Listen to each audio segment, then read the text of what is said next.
ըստ էության հնդածած ծրագրի մեթոդաբանության դիվերսիֆիկացիա տեղի ունեցավ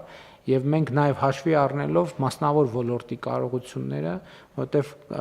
ինչպես տեսանք ցավոք, հիմա նախորդ օրը քաղաքացիության կոմիտեի նախագահի հետ էինք քննարկում, մենք իրադրություններ ունենք, երբ որ մրցութային կարգով ընկերությունները 3-4 դպրոցների շինարարություն են շահել, բայց հիմա այդ 3-4 դպրոցների շինարարություններ նորմալ չեն կարողանում իրականացնել։ Եվ մենք հիմա շատ դեպքերում ստիպված ենք գնում բանակցել, փորձել գործընկերային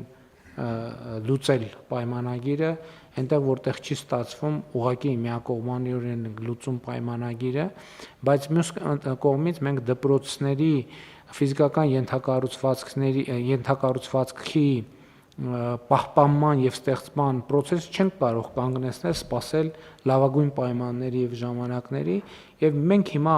ըստ էության ամբողջ դպրոցական բոլոր շենքերը գույքագրում ենք եւ հասկանում ենք այնտեղ որ հիմա ծայրահեղ անհրաժեշտ է որ այնտեղ շենք են վիճակում որ որևէ ներդրում անելը իմաստ չունի, հետեւաբար պետք է գնալ այդտեղ հին շենքը ապամոնտաժելու, նորը կառուցելու ճանապարհով։ Եվ այսպես